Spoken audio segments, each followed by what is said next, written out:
یہ نہ ہو۔ اور دوسرا یہ کہ کبھی بھی ہٹو متی، بہت ہو گیا، یہ بہت ہو گیا سوچتے سوچتے کہ ہم ہٹ جائیں، تم اپنے من کی کر لو، نہیں، یہ تو کریں گی اپنے من کی، یہ تو چاہتے ہی ہیں کہ کوئی پڑھا لکھا نہ ہے، لیکن اگر آپ جانکار ہیں تو وہاں پر جائیے، آپ کہیے گا، اگر وہ نہیں مانتے ہیں تو ان کا کام ہے، ہماری ذمہ داری اور ہمارا کام پورا ہو گیا، اور ہم جا کے گھٹ پاٹی لے کے وہاں بیٹھ جائیں گے، پھر یہ اپنی من مانی کریں گے، کوئی آنکھوں میں سرما لگائے گا، کوئی نیل کٹر لے کے ناخن کاٹ رہا ہوگا، کوئی بیٹ لے کے بال صاف کر رہا ہوگا، اور یہ سب ہو رہا ہے، اور یہ کیوں ہوا؟ کیونکہ آپ گھٹ پاٹی لے کے وہاں بیٹھ گئے، تو گویا کہ آپ نے علم کو چھپا لیا۔ اللہ کے رسول صلی اللہ علیہ وسلم نے فرمایا من کتم علما فلألجم لجاما من النار، جو اپنے علم کو چھپائے گا اس کو دوزخ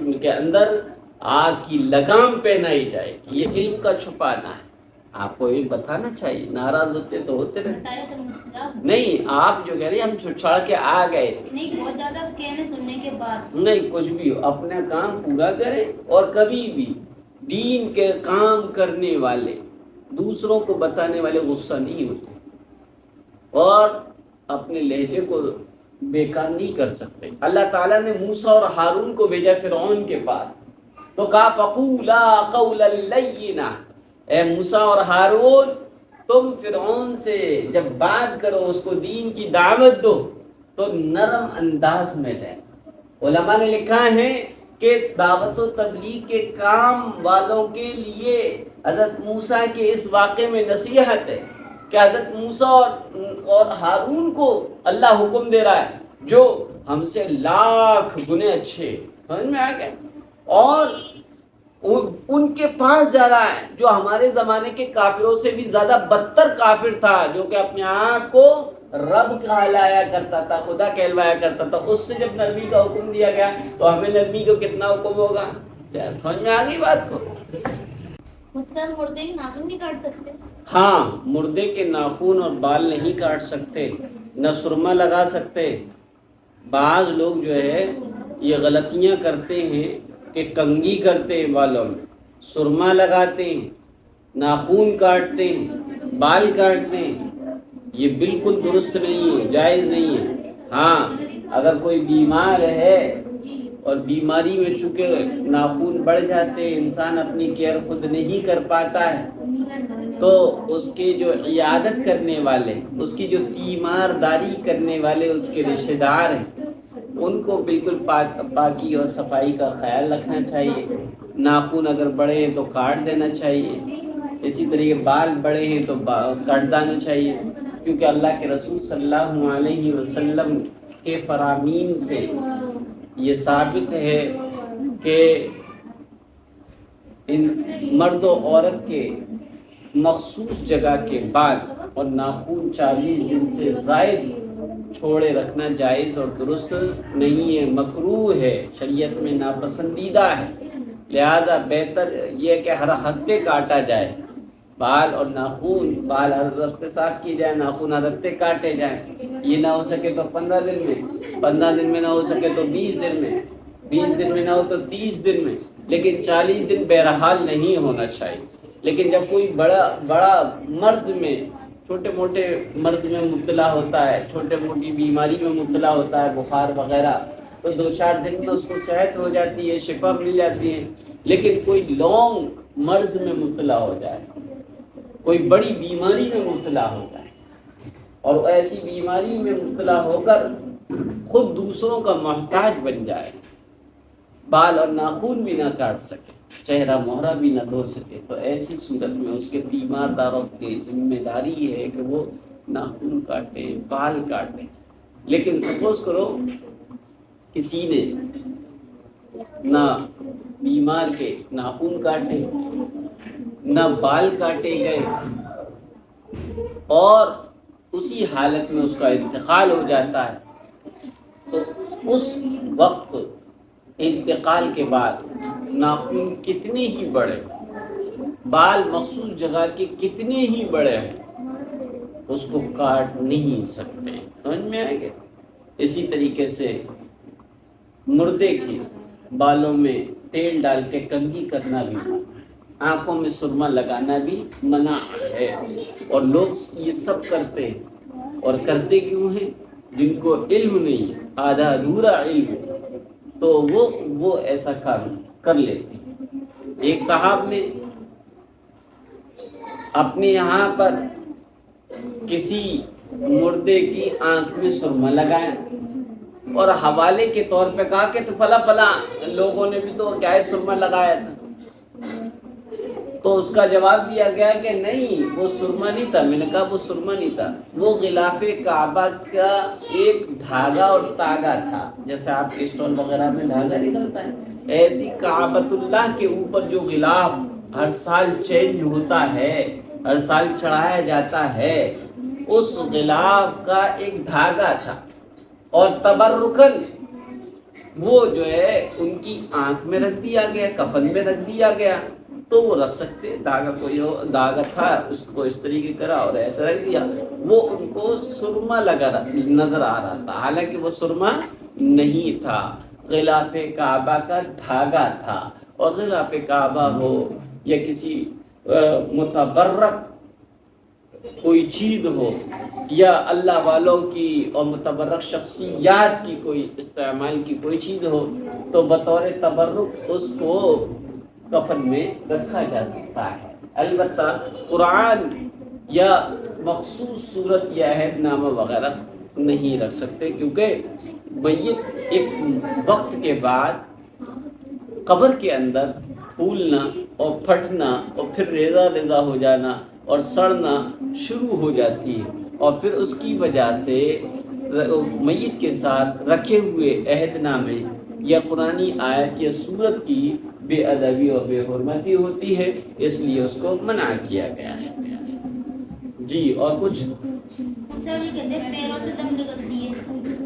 ہاں، اللہ کے رسول صلی اللہ علیہ وسلم نے فرمایا کہ مردے کی آنکھیں پھٹی کی پھٹی رہ جاتی ہیں، اور سب سے پہلے جو ہے پاؤں کی روح نکلتی ہے، پاؤں کھڑے ہونا چاہتے لیکن گر جاتے ہیں، پاؤں کی تب ختم ہوتی ہے، ناک ٹیڑھی ہو جاتی ہے، آنکھیں پھٹی کی پھٹی رہ جاتی ہیں، اور پھٹی ہو جانے کی وجہ یہ بتائی ہے کہ وہ جو روح نکل کے جاتی ہے مردہ اس کو دیکھ رہا ہوتا ہے، اس لیے اللہ کے رسول نے فرمایا انتقال ہو جائے تو سب سے پہلے ہاتھ پیشانی پر رکھے، مردے کی میت کی پیشانی پہ ہاتھ رکھے اور انا للہ و انا الیہ راجعون پڑھتے ہوئے اس کو یہاں پش کرے، اور یہاں پش کرنے کے بعد تھوڑا روکے تاکہ آنکھ بالکل اچھی طریقے سے بند ہو جائے۔ جب آنکھ بند ہو جائے تو ایک کپڑے کی دھجی لے لو اور یہاں سے تھوڑی کے نیچے سے نکال کر یہاں باندھ، سمجھ میں آ گیا، تاکہ منہ جو کھلا ہے وہ اپنا بند رہے۔ اسی طرح پاؤں کے ناخون، پاؤں کے دونوں پیروں کا جو انگوٹھے ہیں ان کو لے کے باندھے یا سیدھا کر دے، اور کسی میت کا پیٹ پھولنا شروع ہو جائے، بعض مرتبہ یہ بھی ہوتا ہے، تو کوئی چیز پیٹ پہ رکھ بھی سکتے ہیں۔ سمجھ میں آ گیا؟ لیکن باقی منہ تو آنکھوں سے لگی ہوئی ہے، ابھی کہتے پیروں سے ان کا کچھ نہیں ہوا، تیری آنکھیں بند ہو گئی تب بھی ان کے لیے پیروں مطلب ایسے تھوڑے تھوڑے ہلکے ہلکے چل رہے تھے، ان کی آنکھوں سے روح کا نکلنے کا مطلب یہ نہیں کہ وہ اس میں حرکت نہ ہو، حرکت تو رہتی ہے باڈی میں، جب تک خون رہتا ہے اس لیے حرکت رہتی ہے، کام کرنا بند، بیٹھا نہ جائے، چلا نہ جائے، پاؤں کھڑا نہ کیا جائے، یہ مطلب سمجھ میں آ گیا؟ آنکھوں سے نہیں نکلتی، آنکھیں تو پھٹی کی پھٹی رہ جاتی، نہیں آنکھیں ان کی بند ہو گئی، بند ہو گئی تو بند بھی ہو جاتی، کوئی عرض کی بات۔ بعض لوگوں کو پتہ ہی نہیں چلتا، چنانچہ بہت سے رشتے دار ہیں ایسے ہوتے ہیں جو کھلا کر پلا کر سلا کر خود سو جاتے ہیں، لیکن صبح اٹھتے ہیں تو وہ اٹھتے ہیں، لیکن جس کو اٹھاتے ہیں وہ اٹھ نہیں پاتا، وہ کب اللہ کو پیارا ہو جائے پتہ نہیں چلتا۔ اسی لیے تو جو سو کر اٹھنے کی دعا ہے نا، اسی دعا میں جو ہے ایک اشارہ بھی ملتا ہے، سبحان الحمدللہ الذی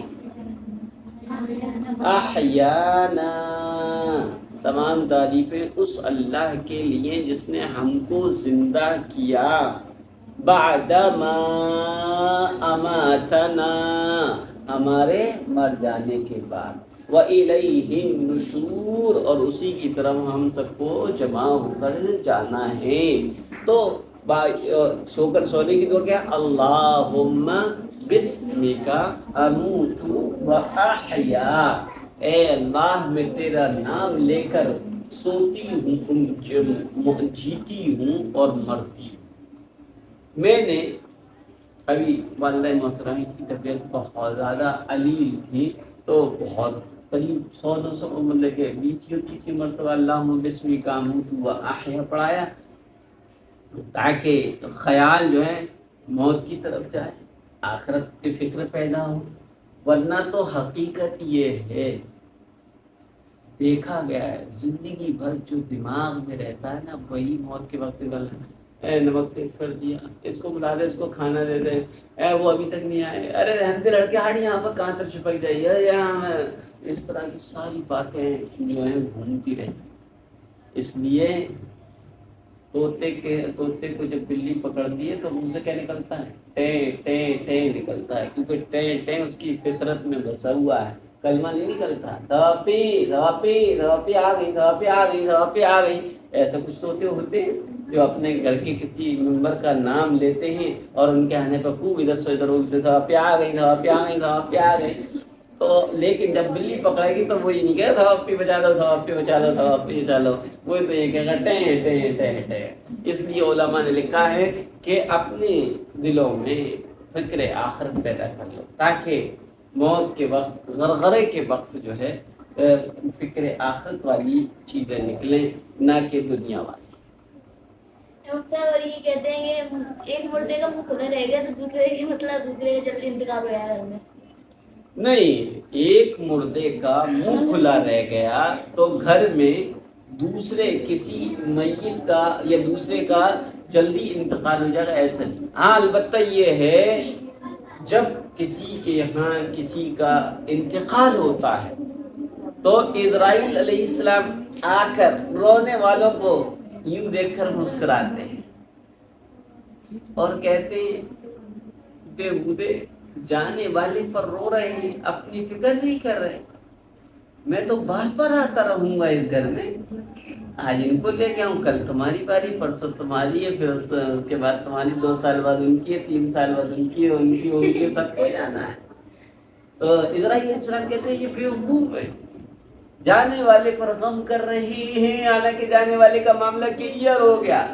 اگر وہ اللہ کا محبوب ہے تو اللہ کی بنائی ہوئی جنت اور اس کی نعمتوں میں خوب عیش کرے گا، اور اللہ تعالیٰ کو ناراض کر کے گیا ہے لیکن ایمان کے ساتھ گیا ہے تو اللہ کو ناراض کرنے اور اعمال کے چھوڑے جانے کی سزا کاٹنے پر ایمان کی بدولت پھر جنت ہے جو اس کی نعمتوں میں اس کو وہ پلے گا، اور وہ ایمان کے بغیر گیا ہے تو ہمیشہ دوزخ اور اس کے سزاؤں میں یہ گا اور وہیں پر مبتلا رہے گا۔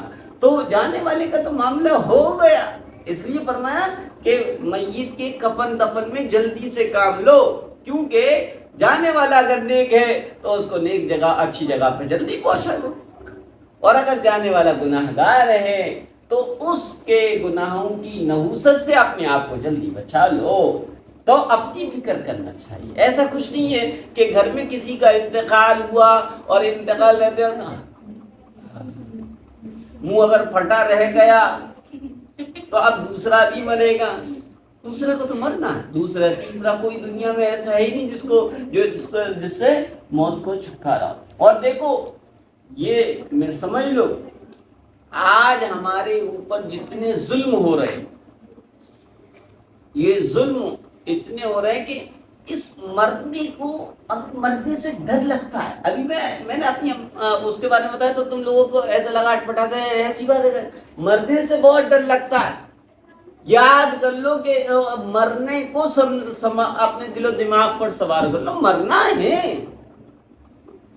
صحابہ اکرام کو کیا ہے، نہ زہر نہ دشمن کی فوج، نہ طاقت، نہ قوت، نہ رعب، نہ دبدبا، کوئی ان کو مرعوب نہیں کر پایا کرتا تھا. کیوں؟ وہ تو یہ کہتے ہیں الموت تحفۃ المومن. مومن تو کیا ہے، موت تو ہماری کیا ہے، تحفہ ہے، موت تو آنی ہے. آج جو حالات چل رہے ان حالات میں سے نکلنے کی سب سے بڑی وجہ یہ ہے کہ موت سے ڈرنا شروع ہو گیا. یہ سمجھ لو کہ مرنا، اور مرنا اللہ کے حکم پر، سعادت والی موت مرنا ہے، سعادت والی موت مرنا ہے. جس دن مسلمانوں کا یہ عقیدہ ہو گیا اس دن حالات صحیح ہو جائے گا. آج حالات صحیح نہیں ہے، اس کی وجہ کیا ہے؟ وجہ یہی ہے کہ ہم نے اور آپ نے یہ سمجھ لیا ہے کہ موت سے بچ جائیں گے، یا ہم نے اور آپ نے اپنی زندگی کو اس اینگل سے گزارنا شروع کیا ہے جیسا کہ ہمیں مرنا ہی نہیں ہے، مرنے کی کوئی پلاننگ ہی نہیں. ہر چیز کی پلاننگ ہوتی ہے. بڑھاپے میں یہ کمرہ کام آئے گا، دلہن آ جائے گی تو اس کے لیے ہوگا، بہو کے لیے یہ ہوگا، مہمان آئیں گے اس کے لیے یہ ہوگا، ہم جب بڈھے بڑھیا ہو جائیں گے تو ہمارے لیے بالکنی ہوگی اور یہ ہوگا وہ ہوگا. ساری پلاننگیں ہو رہی ہیں، لیکن مرنے کے بعد کی زندگی کی کوئی پلاننگ، کوئی تیاری نہیں ہو رہی ہے. مرنے سے ڈر لگنے لگا. اور عورتوں میں تو اور زیادہ ہے.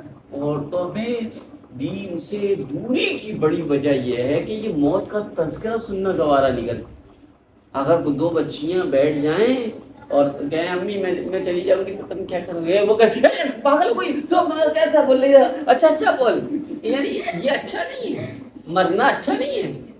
مرنا تو اچھا بھی ہے اور حقیقت بھی ہے، لیکن جو ہے عورتوں میں مرنے سے بڑا ڈر لگتا. کوئی کوسے دے دے تو کہتی ہیں ہمیں کوس دیا اس نے، ہمیں کوسے دے دیا، مر جائیں گے. ارے بغیر کوسے ہوئے بھی اگر کوئی زندہ رہا ہو تو مجھے بتا دو. یا تو اس کو کوسے دیے تب بھی مرا، نہیں دے تب بھی مرا. مرنا تو سب کو ہے، سب کو دنیا سے جانا ہے. جی. اور یہ سوال کر رہی ہیں کہ چھت پر اگر بلی رو رہی ہے تو کیا گھر میں کسی کا انتقال ہو جائے گا؟ اچھا دیکھو، بلی کا رونا، کیونکہ بلی ایسی آواز میں روتی ہے جو طبیعتوں کو ناپسند ہوتا ہے. اور یہ جو ہے بلی کا رونا ان لوگوں کو بہت برا لگتا ہے جو توہم پرستی والے یعنی جن کا عقیدہ یہ ہے کہ نفع و نقصان جو ہے دنیاوی چیزوں سے بھی ہو سکتا ہے. ان کو زیادہ بلی کا رونا ناگوار گزرتا ہے.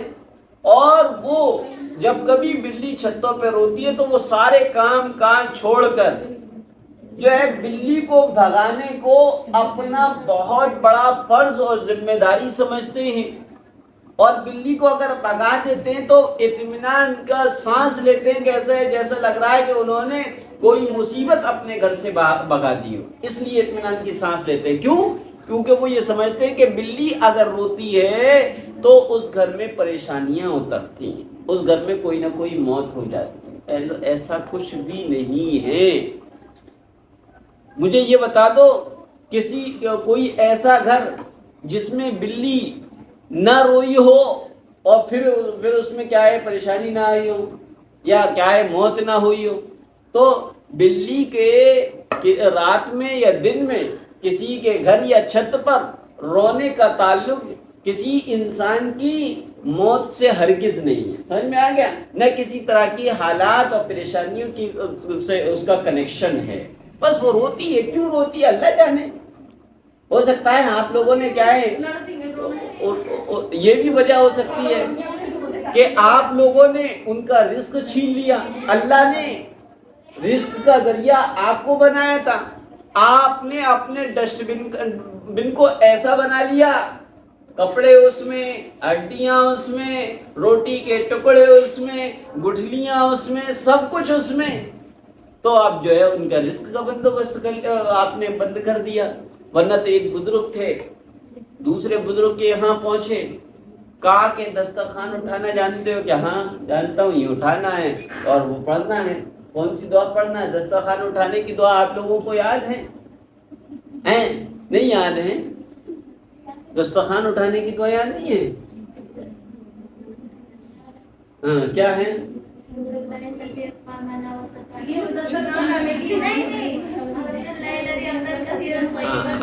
کثیرا طیبا مبارکا فی غیر مغفی ولا مستغن عنہ ربنا. سمجھ میں آ گیا؟ یہ دعا ہے. دسترخوان اٹھانے کا بھی طریقہ ہے. تو انہوں نے بتایا کہ دعا تو پڑھنا ہی پڑھنا ہے. دسترخوان پہ کوئی پھل وغیرہ ہے تو پھل وغیرہ کو کالی پنی میں اس کے چھلکوں کو باندھنا اور پھر ڈالنا ہے. کہیں ایسا نہ ہو کہ کھلے ہوئے ڈالنا. اور غریب کا بچہ ان پھلوں کے چھلکوں کو دیکھ کر اپنے ماں باپ کو پریشان نہ کرے. اور ہم سب نے پریشان کیا.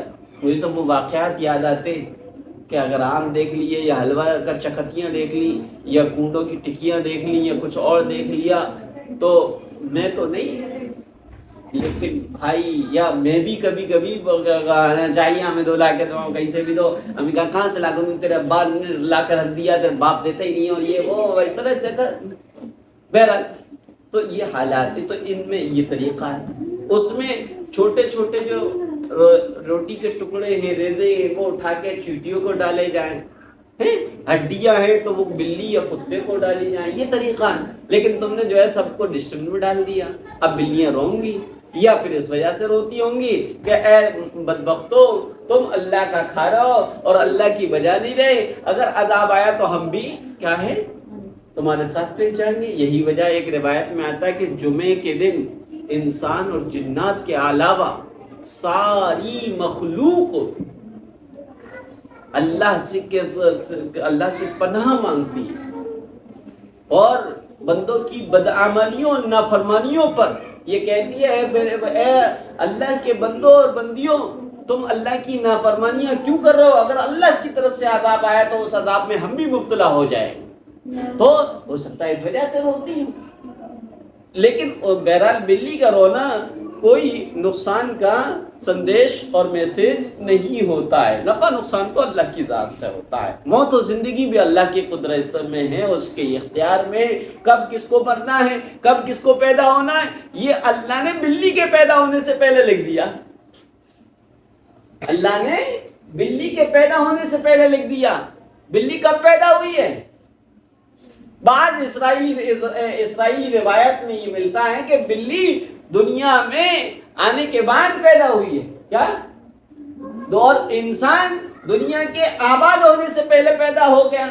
حضرت آدم کو پیدا کر دیا، حضرت حوا کو پیدا کر دیا، اور ان دونوں سے قیامت تک ہونے والی اولاد اور نسل انسانی کو چیٹیوں کی شکل میں اللہ نے نکال کے باہر کر دیا. اور اسی حالت میں عالم ارواح میں اللہ نے عہد لیا، الست بربکم، کیا میں تمہارا رب نہیں ہوں؟ تو ہم سب کی روحوں نے کہا تھا قالو، کیوں بلا، کیوں نہیں ربنا، آپ ہمارے رب ہیں. لہذا اسی عہد الست میں اس عہد کی وجہ سے آج اللہ تعالیٰ نے ہمیں ایمان کی دولت سے مالا مال فرمایا. پھر انسان آدم کو دنیا میں بھیجا، اور آدم اور حوا جب دنیا میں آئے تو ایک ڈھونڈتے ڈھونڈتے ڈھونڈتے ڈھونڈتے لمبا زمانہ گزرا. پھر جو ہے دونوں ملے کہاں پر؟ عرفات میں آ کے ملے. جدہ سے کون چلی؟ دادی حوا چلی.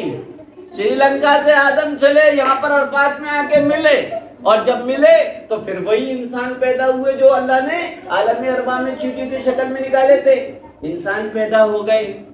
پھر حضرت آدم علیہ السلام کے بیٹے شیس علیہ السلام، اور پھر اور پیغمبر، پھر نوح علیہ السلام. اور نوح علیہ السلام نے 950 سال تک اللہ کی تبلیغ کی، اور اس کے نتیجے میں سوائے چند لوگوں کے اور پوری کی پوری قوم ایمان نہیں لائی.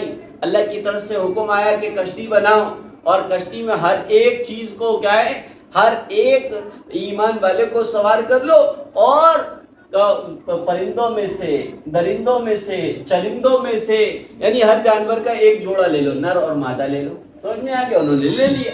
لینے کے بعد پانی اللہ کے حکم سے زمین سے ابلنا شروع ہوا، آسمان سے برسنا شروع ہوا. پوری دنیا میں پانی پانی، گڑ گڑ گڑ گڑ گڑ گڑ گڑ گڑ گڑ، بادل گرجتے تھے اور موسلادھار بارش ہو رہی تھی. ساری دنیا میں پانی پانی ہو گیا. تو ایسی صورت میں شیطان جو ہے وہ بھی کشتی میں لٹک گیا، سوار ہو گیا، اور اس نے دیکھا کہ یہ تو جو ہے میرے ماننے والے سب ڈوب گئے. اور نوح کو ماننے والے یہ بچ رہے ہیں. یہ کیسے بچ رہے ہیں؟ اس نے خنزیر کی ناک کو اس طریقے سے رگڑا, اس کی ناک سے 2 چوہے نکلے. کیا 2 چوہے نکلے؟ ان چوہوں نے کشتی کو کاٹنا شروع کیا. کیا کرنا؟ کاٹنا شروع کیا. حضرت نوح علیہ السلام نے شیر کی ناک کو رگڑا, وہ اس سے بلی نکلی. کیا نکلی؟ بلی نے وار کیا چوہوں پر. یہ جو کہتے ہیں بلی وہ شیر کی خالہ ہے اور خالہ نے سب داؤ سکھا دی, ایک بھی داؤ نہیں, یہ تو دادی نانی کے واقعات ہیں. سمجھ میں آ گیا؟ تو پتہ ہی چلا کہ ہماری موت اور زندگی کے فیصلے اس وقت بھی ہو گئے جب بلی پیدا ہی نہیں ہوئی تھی. جب بلی پیدا ہی نہیں ہوتی تو اب بلی کے رونے سے ہم کون مر سکتے ہیں, اور ہم کہاں جی سکتے ہیں نہ رونے سے. سمجھ میں آ گیا؟ اس کا کوئی تعلق نہیں. جیسے کوئی بیمار ہے اور بیمار ہے, اس کو مروا دے گا خواب میں, تو کیا اس کو مروا دے گا؟ ہاں یہ بات ہے, یہ بات ہے. دیکھو جب کبھی یہ خواب بتاتے ہیں نا کسی زندہ کو, خواب میں مرا ہوا دیکھو تو تعبیر یہی بتاتے کہ اس کی عمر بڑھے گی. اور ایک دوسری طرف ہم نے بتایا کہ تقدیر یہ ہے کہ جس کو جتنا زندہ رہنا وہ پہلی سے طے کر دیا گیا ہے. تو بڑھنے کا کیا مطلب سمجھ میں آ گیا؟ تو اس کا جواب یہ کہ ہمیشہ تعبیر کسی خواب کی ایک جیسی نہیں ہوتی, بلکہ خواب دیکھنے والے کے حالات کے اعتبار سے تعبیر بھی بدلتی رہتی ہے. کسی اللہ والے اور دیندار متقی پرہیزگار کا انتقال اگر کوئی دیکھتا ہے تو اس وقت تعبیر یہ ہے کہ اللہ ان کی عمر میں برکت عطا فرمائے گا. برکت عطا فرمانے کا مطلب یہ کہ وہ اپنی تھوڑی سی زندگی میں اتنا کام کر جائیں گے جو لوگ بہت زندگی میں نہیں کر پائے. سمجھ میں آ گیا؟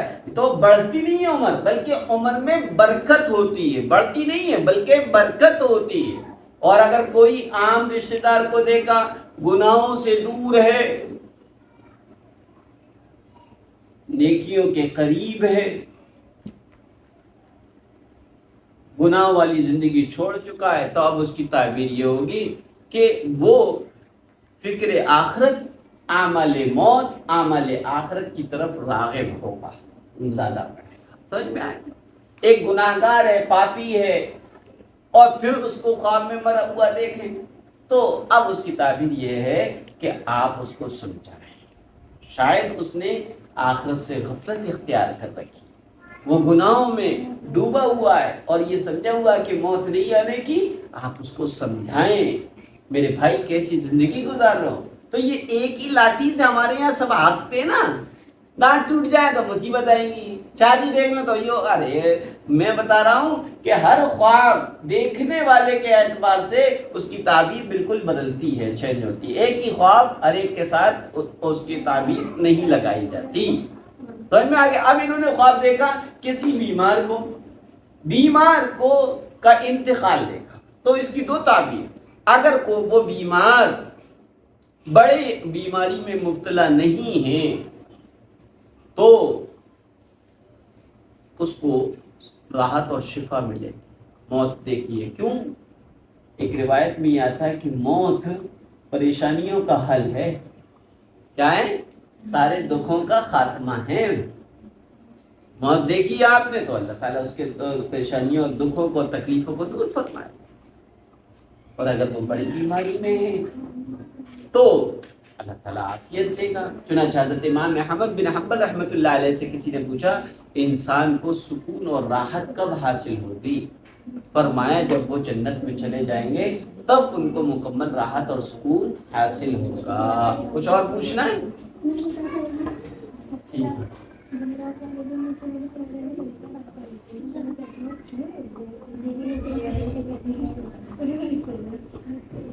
ہاں لوگ کہہ دیتے ہیں خوشبو کو ٹوکنا نہیں چاہیے, خوشبو کہاں سے آ رہی ہے؟ دیکھیے خوشبو کو ٹوکنا نہیں چاہیے, ٹوک دو کوئی حرج کی بات نہیں, کوئی نقصان نہیں ہوگا, کیونکہ ہمارا یقین کیا ہے کہ نفع و نقصان مالک کے حکم کے بغیر نہیں ہو سکتا. سمجھ میں آ گیا؟ تو ٹوک دو کوئی حرج کی بات نہیں. البتہ عورتوں میں یہ عادت بہت ہوتی ہے, ان کی زبان کھلائے بغیر رہتی نہیں ہے. کہیں کی بھی ان کی ناک بریانی کی خوشبو سونگھ لے، بریانی ہو تیری تائی امی نے دیکھ بریانی بنائی ہے، اتنی چلی بھیجیں گی. ہو سکتا ہے تائی امی کے گھر کے دیوار کے پار سے وہ خوشبو آ رہی ہو، بیچاری تائی امی پر الزام لگ گیا کہ انہوں نے بریانی بنائی، اکیلے کھا لی اور ہمیں پہنچائی دی. نگیٹو اتنا سوچتے ہیں، نکاراتمک سوچ ہماری اتنی ہے. بھائی کسی کی خوشبو آ رہی ہے اچھی بات ہے، اللہ تعالیٰ اللہ کا شکر ہے، اللہ ہمیں بھی وہ نعمت دے دے، یہ تو مانگ لینا چاہیے. اب کسی کے گھر سے کوئی بھی خوشبو آ رہی ہے، آپ اگر اس خوشبو پر فوراً اپنی مہر لگا کر لوگوں کو اطلاع دیتے ہیں سردے کی خوشبو آ رہی ہے، گلاب جامن بن رہے ہیں کہیں، تو آپ نے ان کے خوشبو ہونے کی اطلاع نہیں دی، بلکہ آپ نے اپنی ایک عادت بتا دی کہ ان کو بہت تاکہ جھانکی کی عادت ہے، ان کو اپنی ذات کی فکر نہیں دوسروں کی زیادہ فکر رہتی ہے، اور یہ نیت کی بہت زیادہ خراب نیتی ہے. ان کا دل و دماغ کھانے پینے کی چیز میں ہی لگا رہتا ہے، کوئی کام دھام کی کوئی چیز یہ نہیں کرتی. اس لیے برائے مہربانی آپ سے بنتی یہی ہے کہ جب کبھی یہ قوت شامہ یا ناک کے ذریعے سے کوئی بھی خوشبو آپ سونگیں تو اس کا اظہار نہ کرو. ایسی بدبو کا بھی اظہار نہیں کرنا چاہیے. کبھی کبھی زبان کے ذریعے سے جو زخم لگتا وہ کبھی بھرتا نہیں ہے. بدبو کتنی آ رہی ہے، جس سے بدبو ہو سکتا ہے کوئی غریب ہو بیچارہ اس سے آ رہی، ہو سکتا ہے کوئی وہ، لیکن اس کو احساس دلا دینا، اس کی گویا کہ انسلٹ اور بےعزتی کرنا. اللہ کے رسول نے فرمایا ایک مومن والے کی بے عزت کرنا، ایک ایمان والے کو بے عزت کرنا، یہ اتنا بڑا گناہ اور جرم ہے کہ اس کو اللہ کے رسول نے مثال کے ذریعے سے فرمایا اگر کوئی بیت اللہ کو پہاڑا لے کر جائے اور گرا دے وہ اتنا بڑا گناہ نہیں ہے جتنا بڑا ایک مسلمان کو بے عزت کرنا ہے. تو اگر بدبو آئے تو بھی فوراً نکل دیں. اور آپ معلوم ہے کبھی کبھی بدبو آتی ہے تو آپ اپنے ابا کی توہین کر لیتے ہیں. کیسے؟ بہت بدبو امی ابا کی بنیاد سے بہت بدبو آ رہی ہے. ٹھیک ہے ابا کے دل پر کیا بیت رہی ہو، لیکن یہ یاد رکھا جائے اس بنیان سے جو بدبو آ رہی ہے وہ بدبو اس پسینے سے آ رہی ہے جو پسینہ تمہاری ضرورت کی چیزوں کو لانے کے لیے نکلا ہے بدن سے. کبھی بھی ماں باپ کو یہ احساس نہیں دلانا چاہیے کہ آپ جو کچھ کر سکتے ہیں وہ کریں، لیکن یہ عادت اپنے اندر سے نکالیں. اور بدبو آ رہی ہے، کوئی چیز آ رہی ہے تو اس کو برداشت بھی کر لو. ضروری ہے کہ منہ کھولو پکڑ اور سنڈاس کی طرف ہاتھ نکال برداشت کرو.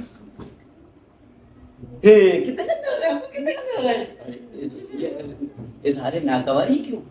آپ کو گندے لگ رہے ہیں تو آپ بہت خوبصورتی کے ساتھ ان کو نالے کی طرف ہی دے دیں. بڑی ناراضیاں چلیے گا اور کچھ کھانا کھانے پر ہاں نہیں مطلب مردے جیسے کھانا مانگتی ہے تو نکالتی ہی کہتی ہے اس کے لیے کھانا نکالنا چاہیے. مردے اگر خواب میں کھانا مانگے یا بری حالت میں اپنے مرحومین رشتہ داروں کو دیکھا جائے تو اس کا مطلب یہ ہے کہ آپ نے بہت دنوں سے ان کو ایصال ثواب نہیں کیا. ایصال ثواب کیجئے گا، کیونکہ احادیث مبارکہ سے یہ پتہ لگتا ہے کہ بندہ مومن جب کوئی اپنے مرحوم رشتہ دار کو کوئی ثواب پڑھ کر، کسی کو کھلا کر، کسی کو کچھ دے کر، کسی کو کچھ پہنا کر اس کا ثواب پہنچاتا ہے تو وہ اس کو اللہ تعالیٰ بتاتا آج فلاں رشتہ دار نے، فلاں تیرے رشتہ دار نے تیرے لیے فلاں نیکی بھیجی ہے. چنانچہ اس سلسلے میں ایک واقعہ بھی ہے. چند قبرستان کے جو ہے مردے روزانہ کچھ بینتے ہیں جا کے ڈنک ونک. ایک آدمی بیٹھے رہتے، ان سے کہا جا رہا ہے، ان سے کسی نے بزرگ نے کہا، خواب دیکھنے والوں نے، یہ قبرستان کے سارے مردے کفن میں وہ لپٹے ہوئے اپنی قبروں سے نکل کر یہ کچھ بین رہے ہیں، کچھ تلاش کر رہے ہیں.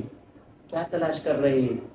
کہا کہ یہ وہ اپنی وہ نیکیاں وہ ثواب تلاش کر رہے ہیں جو ان کے زندہ رشتہ داروں نے ان کو ایصال ثواب کیا ہے.